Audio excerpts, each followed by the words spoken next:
हिमवान के द्वारा काशी में शैलेश्वर लिंग की प्रतिष्ठा। कार्तिकेय जी कहते हैं, एक समय पर्वतराज हिमवान से उनकी पतिव्रता पत्नी मेना ने कहा, आर्यपुत्र, मैं विवाह के बाद से अपनी बेटी गौरी का समाचार न पा सकी। इस समय महादेव जी कहाँ हैं? प्रभो, वे एक और अद्वितीय हैं। उन त्रिशूलधारी भगवान शिव का समाचार जानने के लिए कोई उद्योग कीजिए। गिरिराज हिमवान बोले, देवी, मैं अपनी प्यारी पुत्री की खोज करने के लिए स्वयं ही जाऊंगा। मैं तो ऐसा समझता हूं कि जब से गौरी मेरे घर से गई है तब से इस घर की लक्ष्मी ही चली गई। ऐसा कहकर भांति भांति के रत्न और वस्त्र साथ ले गिरिराज हिमवान शुभ लग्न में घर से चले। बहुत दूर आगे जाने पर उन्होंने दूर से ही काशीपुरी को देखा, जो कि मणियों की ज्योति से जगमगा रही थी और अपने प्रकाश से संपूर्ण आकाश को व्याप्त करने वाली थी। सब ओर वैजयंती पताकाओं के समुदाय से सुशोभित वह पूरी स्वर्ग लोक की अमरावती सी जान पड़ती थी। इसी समय वहां उन्हें कोई तीर्थयात्री दिखाई दिया।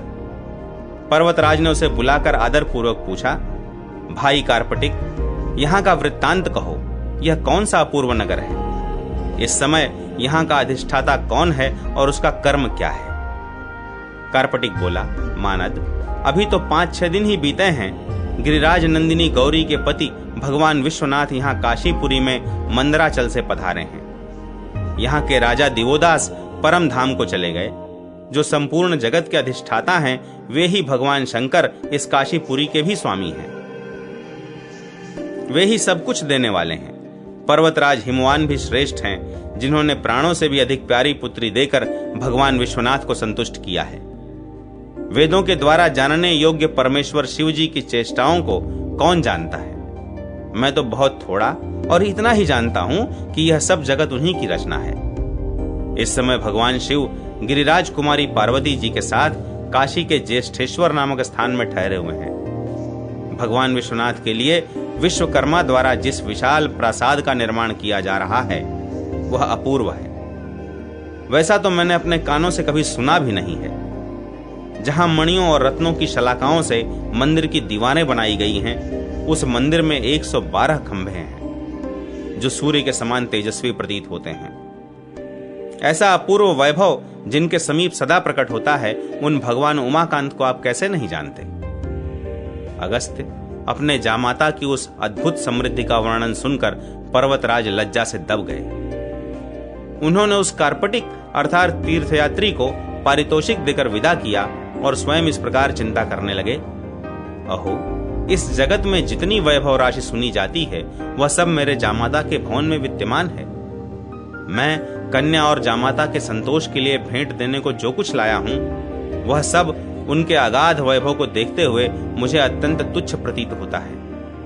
यह संपूर्ण जगत जिनका ही पसारा है, जिन्हें उनसे पहले रहकर कोई भी नहीं जान सका है, वे वेद वेद्य सर्वज्ञ परमेश्वर यही हैं। जिन्हें मैंने सदा अनभिज्ञ समझा था, वे ही सर्वज्ञ ईश्वर हैं। सबके समस्त नाम जिनके ही नाम हैं, वे सर्वदेश व्यापी और सबको सब प्रकार की सिद्धि देने वाले परमात्मा यही हैं। जिनका कोई एक देश नहीं ज्ञात होता है, जिनको पहले मेरे जैसा पाषाण बुद्धि का पुरुष आचारहीन के समान देखता था, वे ही ये साक्षात ईश्वर हैं। जिनसे श्रुतियां और स्मृतियां भी आचार का ज्ञान प्राप्त करती हैं, अब तक मैं जिन्हें नाम मात्र से ईश्वर जानता था, वे साक्षात ईश्वर हैं। ये दूसरों को भी ऐश्वर्य की प्राप्ति कराने वाले हैं। गुणातीत होकर भी समस्त गुणों के आधार हैं। कार्य और कारण सब इन्हीं के स्वरूप हैं। यद्यपि यहाँ ये अर्वाचीन से प्रतीत होते हैं, तथापि ये परम प्राचीन और परात्पर है। मैं केवल पर्वतों का स्वामी हूं और मेरे जामाता उमाकांत संपूर्ण विश्व के स्वामी हैं। मेरी संपत्ति परिमित है, परंतु इनके दिव्य वैभव का कोई माप नहीं है। अतः मेरी लाई हुई यह उपहार की सामग्री बहुत थोड़ी है। इससे इस समय मैं इन महेश्वर का दर्शन नहीं करूंगा। मन ही मन ऐसा निश्चय करके गिरिराज हिमवान ने सायंकाल समस्त पर्वतीय अनुचरों को बुलाकर आज्ञा दी, सेवकों, तुम सब लोग शीघ्र ही सूर्योदय से पहले यहां एक शिवालय निर्माण करो। हिमवान की यह आज्ञा पाकर अनुगामी सेवकों ने रात बीतने के पहले ही सुंदर शिवालय बनाकर तैयार कर दिया। फिर गिरिराज हिमवान ने उसमें शैलेश्वर नामक शिवलिंग की प्रतिष्ठा की, जो चंद्रकांत मणि का बना हुआ था, जिसकी जगमगाती हुई प्रभा से सारा मंडप उज्जवल आलोकमय हो रहा था। तदनंतर प्रातः काल होते ही गिरिराज ने पंचनद कुंड में स्नान किया और कालराज भैरव को नमस्कार एवं पूजन करके वहीं अपनी लाई हुई रत्न राशि छोड़कर वे अपने सब पर्वतीय सेवकों के साथ तुरंत लौट गए। उसके बाद प्रातः काल हुंडन मुंडन नाम वाले 2 शिवगणों ने वर्णा के सुंदर तट पर बने हुए उस सुंदर देवालय को देखा। उसे देखकर वे बड़े प्रसन्न हुए। वे शिवजी के समीप गए और उन्हें साष्टांग प्रणाम करके हाथ जोड़कर बोले, देवाधिदेव, हम नहीं जानते किस सुदृढ़ भक्त ने वर्णा के तट पर परम मनोहर मंदिर का निर्माण कराया है। कल शाम तक तो हमने वहां कोई मंदिर नहीं देखा था, आज ही प्रातः काल वह देखा गया है। अपने गणों का यह कथन सुनकर भगवान शिव ने पार्वती जी से कहा, गिरिराज कुमारी, वह मंदिर देखने के लिए हम और तुम दोनों चलें। ऐसा कहकर पार्वती और गणों सहित भगवान शिव वहां गए और वहां उन्होंने वर्णा के तट पर रात भर में बनाए हुए उस परम सुंदर देव मंदिर को देखा। फिर मंडप में प्रवेश करके चंद्रकांत मणिमय शिवलिंग का भी दर्शन किया। किसने इस शिवलिंग की स्थापना की है? यह जिज्ञासा मन में उठते ही महादेव जी ने अपने आगे अंकित की हुई वह प्रशस्ति देखी, जो मंदिर का निर्माण और प्रतिष्ठा करने वाले को सूचित कर रही थी।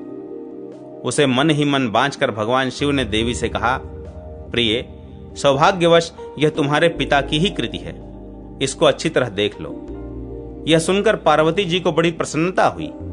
उन्होंने महादेव जी के चरणों में प्रणाम करके प्रार्थना की, नाथ, इस श्रेष्ठ लिंग विग्रह में आपको दिन रात स्थित रहना चाहिए। एवमस्तु, ऐसा ही होगा। यूं कहकर महादेव जी ने पुनः पार्वती जी से कहा, वर्णा नदी के जल में स्नान करके जिनके द्वारा शैलेश्वर शिव की पूजा होगी तथा जो पितरों का तर्पण करके प्रसन्नता पूर्वक अपनी शक्ति के अनुसार दान देंगे, उनकी इस संसार में पुनरावृत्ति नहीं होगी। शुभे, शैलेश्वर नाम वाले इस महालिंग में मैं सदा निवास करूंगा तथा जो इस लिंग का पूजन करेगा उस मनुष्य को मैं परम मोक्ष प्रदान करूंगा। जो वर्णा के सुंदर तट पर शैलेश्वर का दर्शन करेंगे, काशी में निवास करने वाले उन लोगों को कभी दुख नहीं दबा सकेगा। रत्नेश्वर लिंग की महिमा। स्कंद जी कहते हैं, मुने, शैलेश्वर का दर्शन करके पार्वती सहित भगवान शिव उस स्थान पर आए जहां रत्नमय लिंग प्रकट हुआ था। सब प्रकार के रत्नों से प्रकट हुए उस शुभ लिंग का दर्शन करके भवानी ने शंकर जी से पूछा, देव देव जगन्नाथ, आप सब भक्तों को अभय देने वाले हैं, यह लिंग कहां से प्रकट हुआ है? इसका मूल तो 7 पाताल तक चला गया है। इसका क्या नाम है, क्या स्वरूप है और क्या प्रभाव है? महादेव जी बोले, देवी, तुम्हारे पिता गिरिराज हिमवान तुम्हें देने के लिए बहुत से रत्नों का भार यहाँ ला रहे थे। उन्हीं रत्नों को यहाँ जमा करके वे पुनः अपने घर लौट गए। तुम्हारे या मेरे लिए काशी में जो कुछ श्रद्धा पूर्वक समर्पित किया जाता है, उसका फल ऐसा ही होता है। यहाँ जितने भी शिवलिंग हैं, उन सब में यह श्रेष्ठ रत्न रूप है तथा मोक्ष रत्न को देने वाला है, इसलिए इसका नाम रत्नेश्वर है। काशी में इसका प्रभाव बहुत बड़ा है। तुम्हारे पिता ने जो यहाँ स्वर्ण राशि जमा की है, उसी से तुम यहाँ इस शिवलिंग के लिए मंदिर बनवा दो। शिव मंदिर बनाने से या टूटे फूटे मंदिर की मरम्मत करने से शिवलिंग स्थापन का पुण्य अनायास ही प्राप्त हो जाता है।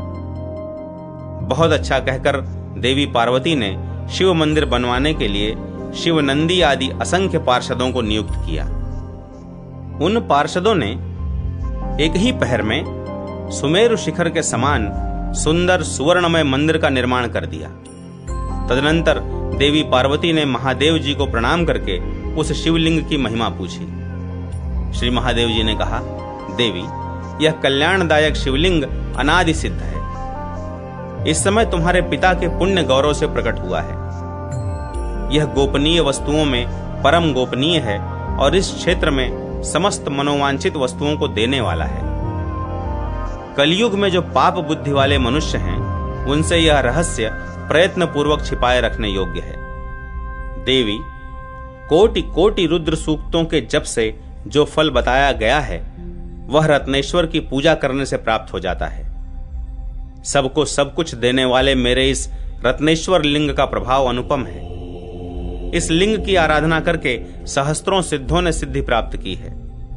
सुंदरी, अब तक यह लिंग गुप्त रहा है। अब मेरे भक्त एवं तुम्हारे पिता हिमवान ने अपने पुण्य से उपार्जित महारत्नों द्वारा रत्नेश्वर को प्रकट किया है।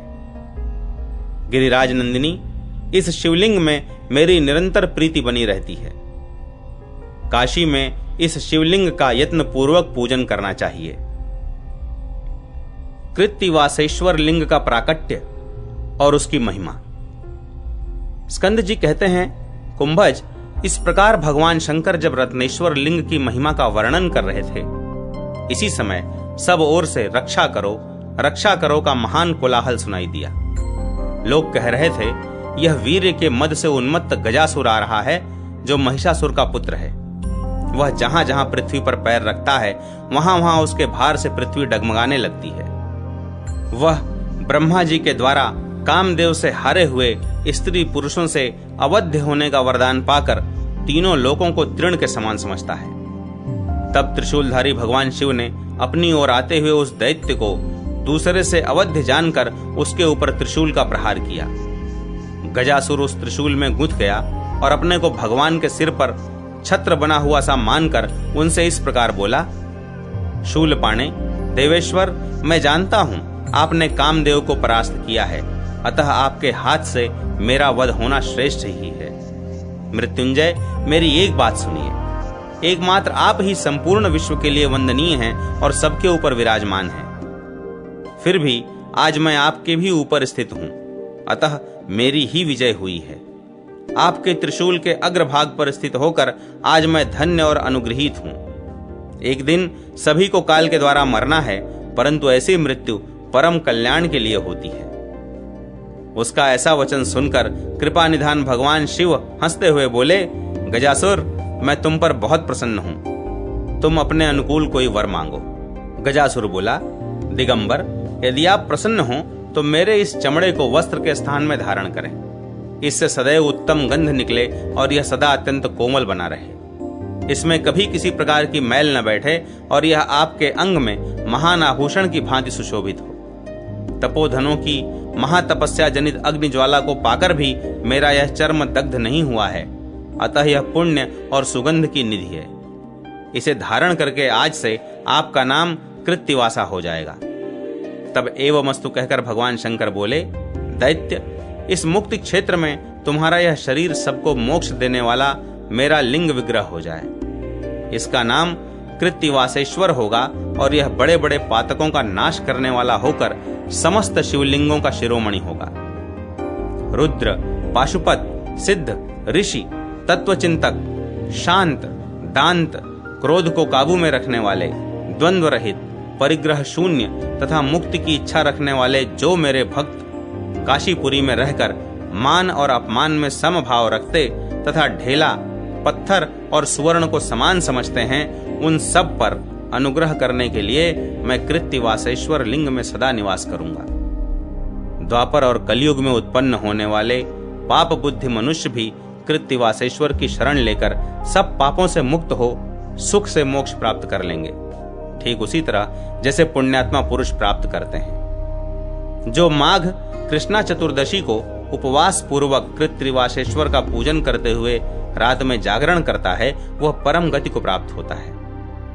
ऐसा कहकर देवेश्वर शिव ने गजासुर के उस महान चर्म को लेकर अपने ऊपर ओढ़ लिया। कुंभज, जिस दिन दिगंबर देव ने कृत्तिवासा नाम धारण किया, उस दिन बड़ा भारी उत्सव हुआ। जहां पृथ्वी पर त्रिशूल गाड़कर उस दैत्य को छत्र के समान धारण किया गया था, वहां उस शूल को उखाड़ने से एक बड़ा भारी कुंड बन गया। उस कुंड में स्नान और पितरों का तर्पण करके कृत्तिवासेश्वर का दर्शन करने वाला मनुष्य कृतार्थ हो जाता है। अगस्त्य, कृत्तिवासेश्वर के समीप वह कुंड लोक में हंस तीर्थ के नाम से प्रसिद्ध है। इस तीर्थ के सब ओर मुनियों द्वारा स्थापित 10,200 शिवलिंग हैं, जिनमें कात्यायनेश्वर प्रथम और च्यवनेश्वर अंतिम हैं। इनमें से एक एक शिवलिंग भी अपनी पूजा की जाने पर समस्त काशीवासी मनुष्यों को सिद्धि देने वाला है।